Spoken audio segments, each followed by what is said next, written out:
think it's also fair to say that in light of the revelations regarding, Poole and Rubin and the rest, that opportunism can't be surprising. Is that the paid by Israel revelations or which one? Oh, yes, paid by Israel revelations. And so our friend, James Lee of Breaking Points, thank you, Crystal and Soccer, for hiring James. He's really done an amazing job. And of course, he's been doing these clips that really highlight a significant reason why the Israel lobby is so powerful. It's because you just kind of buy off people. That's really it. And so this group called buy off for unalive.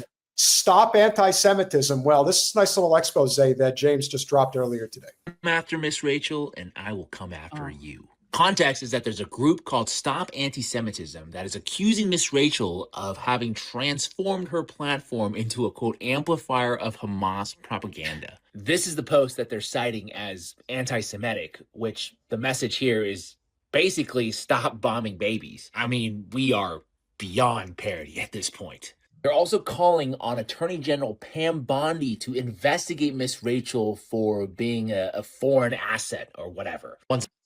Could we just stop and talk for a second, Jen, about the fact as an attorney, the total mockery of the Attorney General and what an absolute toady Pam Bondi really is? Okay, I just want to look at the fact that they're talking about a legal case about somebody that they don't even print their last name. Okay, so this is like a legal case against Miss Rachel. Okay, let's see how far that goes. I would literally not know anything who Miss Rachel is, except that earlier today someone told me that she is a much adored creator on. I would think you would know because you have a little, but do you not? I do have a little kid. I'd never heard of Miss Rachel, but yeah, it's apparently a huge following. So what is her jam? I mean, she looks like somebody who does like makeup tutorials. Okay, can I please tell you something about Miss? I know not. She came after my time as a little person mom. Okay, like my kids were older by the time she came around, but I have seen enough people that I like that are willing to die for Miss Rachel. I kid you not. And I'm talking across the political spectrum. This is sort of like the child entertainment of him picking on Thomas Massie in Congress. And if I can, in all seriousness, this is not going well. I actually follow this they're very rednecky couple. They're really cute. They have a lot of outdoor toys, and I follow them on Instagram, and they're just really cute. Okay.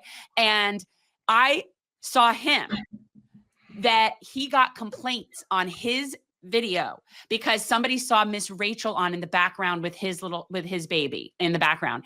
And this guy, who I would not surprise me in the least, was a total Trumpy, went off and was like going to take up arms to protect Miss Rachel.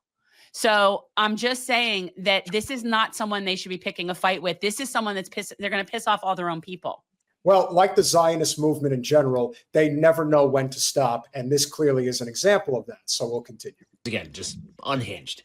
But let's turn the table here, shall we, and find out who exactly is funding Stop Antisemitism. This next part actually took me a little while because they've actually done a pretty good job of hiding who is behind that group, as they're not a 501c3 nonprofit, meaning they don't have to file any paperwork with the IRS. On their Wikipedia page, it just says that they are a privately funded American advocacy group focused on combating anti-Semitism by exposing individuals perceived by the group as anti-Semitic. Lot of quotation mark usage on my part, I know. The group was founded by this lady named Leora Rez, who is a refugee from the former Soviet Union. Remember her name? We'll get back to her in a second. There's also this article from the Washington Post that reports that the Milstein Family Foundation lists Stop Antisemitism as a supported organization on their website. And Adam Milstein is Israeli, served in the IDF, and then moved to America in 1981. But yeah, that's kind of all that's been reported about this organization. That's all we knew up until now.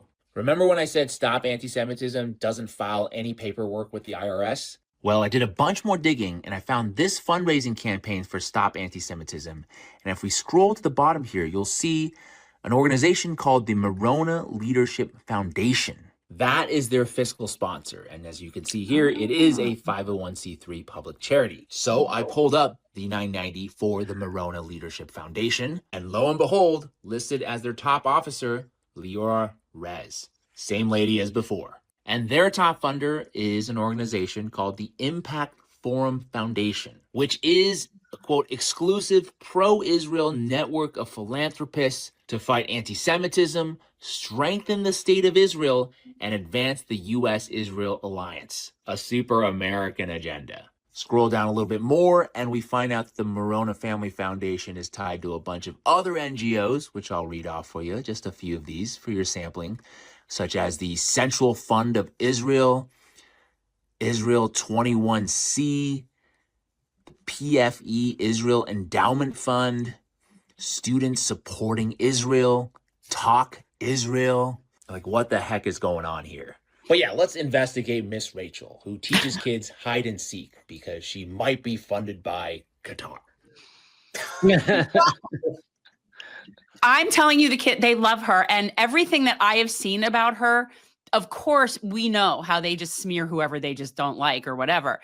Obviously, everything that she has been put out has come from a place of love, like everything. They can't find, and all she has been doing is saying like love for Palestinian children. And like, it's so silly.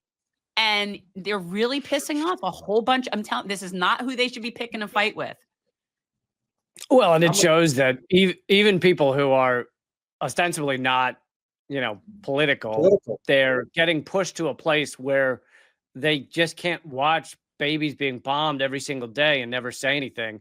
And so it's great to see people that may risk some of their clicks, some of their subscribers, but it's worth it because we got to, like, if you stand for nothing, then I mean, what are we doing here? Yeah. Do you know who Miss Rachel is, Peter? I am not aware of her, but now that I saw a picture of her with Elmo, I mean, she does seem like a pretty dangerous person. We got to take her off the air immediately. Good God. I've not seen her show, but I know that people love her. Whatever, it doesn't matter. The point is, if they're picking on someone like that, they're out of ideas. They're running out of ideas. What we've also recognized, as I'm sure you have, and this is one of the downsides of being involved in politics at the level that we're involved in, we are a microcosm of a microcosm. Most people do not want to be involved in this shit. And once you start getting involved with somebody who clearly is a wholesome content creator, who's trying to do right in this world and cannot ignore this obvious genocide, that you would have to be the blind leading the blind at this point to even pretend. But even then, I think Stevie Wonder could see that this is a genocide. This is so bad. And now you want to go after somebody who you really are messing with the wrong type of people, because these are people who don't get involved in politics. And now they're looking at you thinking, oh, I wasn't too crazy about Israel to begin with, but now I'm going to make sure that Israel is brought to its knees. They're picking on Miss Rachel. Yeah. Yeah.